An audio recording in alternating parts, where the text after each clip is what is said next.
अस्सलाम वालेकुम स्टूडेंट्स। उम्मीद करता हूँ आप खैरियत से होंगे। मैं आपका math physics instructor Shahzad Mustafa. आज हम डिस्कस करने जा रहे हैं 10th क्लास फ़िज़िक्स पेयरिंग्स की।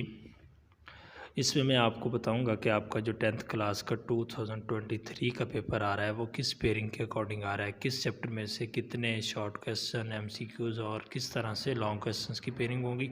और इसके साथ मैं आपको गाइड करूँगा कि अगर आपकी तैयारी जो है वो ठीक नहीं है, आपने जो है वो बुक को पूरी तरह नहीं पढ़ा हुआ, तो कौन से चैप्टर्स हैं जिनको आप इस पेयरिंग के अकॉर्डिंग अगर कर लें तो आप अच्छे मार्क्स जो है वो कम वक्त में ले सकते हैं। तो इसके लिए वीडियो को पूरा देखिए और अगर आपने चैनल को सब्सक्राइब नहीं किया, सब्सक्राइब कीजिए। तो आइए शुरू करते हैं। 60 मार्क्स का आपका पेपर होता है। पहला क्वेश्चन जो है वो मल्टीपल चॉइस क्वेश्चन होते हैं। तो उसके अंदर आपको चैप्टर नंबर 12, 14 और 16 में से 2 MCQs आएंगे। बाकी 10 में से 18, 11, 13, 15, 17 इन सब में से एक एक MCQs आएगा। और MCQs को करने के लिए एक्सरसाइज के लास्ट पर फिजिक्स की बुक में MCQs दिए गए होते हैं। अगर आप उनको तैयार कर लेते हैं और इसके साथ अगर आप ये भी कर लें कि बुक के अंदर जो इन्फॉर्मेशन टेबल्स दिए गए होते हैं, कुछ वैल्यूज़ दी गई होती हैं, तो वो टेबल्स भी आप कर लें तो आई होप कि आपके ये MCQs हैं आसानी से जो हैं तो आपके इसमें से जो है वो बेहतर मार्क्स आ सकते हैं। इसके बाद हम सब्जेक्टिव की बात करते हैं। शॉर्ट क्वेश्चंस क्वेश्चन नंबर 2 जो है हमारे पास, उसकी पेयरिंग स्कीम ये है चैप्टर नंबर 14, 15 और 18। चैप्टर नंबर 14 में से 3 शॉर्ट क्वेश्चन आएंगे, 18 में से भी 3 आएंगे और 15 में से 2 आएंगे। 8 शॉर्ट क्वेश्चंस आपको दिए गए होते हैं। क्वेश्चन नंबर 2 में आपने 5 शॉर्ट क्वेश्चंस करने होते हैं। नेक्स्ट क्वेश्चन नंबर जो 3 है हमारे पास, इसके अंदर भी आपने जो है वो 5 शॉर्ट क्वेश्चंस करने हैं। आपको 8 शॉर्ट क्वेश्चन दिए गए होते हैं।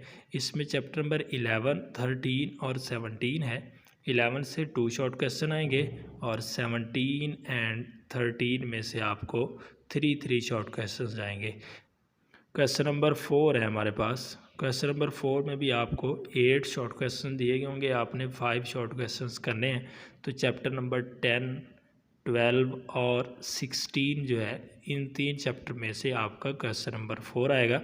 चैप्टर नंबर 10 में से आपको 3 शॉर्ट क्वेश्चन आएंगे, चैप्टर नंबर 16 में से 2 आएंगे और चैप्टर नंबर 12 में से भी 3 शॉर्ट क्वेश्चन आएंगे। तो बच्चों, शॉर्ट क्वेश्चंस को करने के लिए बुक में एक्सरसाइज में शॉर्ट क्वेश्चन दिए गए होते हैं, आप उनको कर लें। इसके अलावा डेफिनेशंस को अच्छी तरह आप कर लें और मुख्तलिफ छोटे छोटे अगर कोई प्रूफ दिया गया है, कोई स्टेटमेंट और दी गई है, तो ये अगर आप कर लें, जैसे V=F लैम्डा जो है उसको प्रूव करना शॉर्ट में भी आता है और लॉन्ग में भी आ जाता है। तो ऐसी चीज़ें जो बुक के अंदर दी गई हैं वो आपने अच्छी तरह से कर लेनी है। आइए अब लॉन्ग क्वेश्चंस की बात करते हैं। तो आपको 3 जो है वो लॉन्ग क्वेश्चन दिए गए होते हैं, उनमें से आपको 2 करने होते हैं। तो क्वेश्चन नंबर 5 जो होता है वो हमारा पहला लॉन्ग क्वेश्चन होता है। तो क्वेश्चन नंबर 5 में हमारे पास क्वेश्चन नंबर 5 आएगा 10, 12 और 16 में से। चैप्टर नंबर 10 में से आपको एक्सपेक्टेड है कि थ्योरी का क्वेश्चन आए। 12 और 16 में से आई होप कि आपको न्यूमेरिकल आए। चैप्टर नंबर 16 में से भी आपको थ्योरी का क्वेश्चन आ सकता है। आगे क्वेश्चन नंबर 6 जो है हमारे पास, उसकी पेयरिंग में चैप्टर नंबर 11, 13 और 17 है। इसमें 11 और 13 में से आपको न्यूमेरिकल ही आएगा और चैप्टर नंबर 17 में से आपको थ्योरी का जो है वो एक पार्ट आएगा। जो पहला पार्ट होता है, किसी भी क्वेश्चन में 2 हिस्से होते हैं ना, ए और बी, तो ए पार्ट आपको क्वेश्चन नंबर 17 में से ही आएगा। इसके बाद क्वेश्चन नंबर 7 जो है हमारे पास, इसकी पेयरिंग में 14, 15 और 18 ये चैप्टर्स हैं।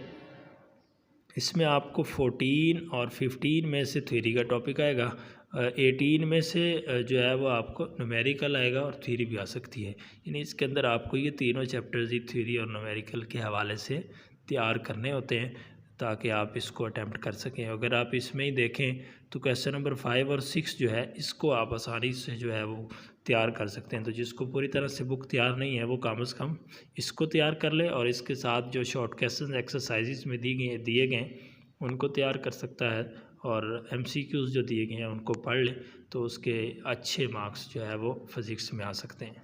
मज़ीद अपडेट्स के लिए, गैस के लिए हमारे साथ जुड़े रहिए। जज़ाकल्लाह।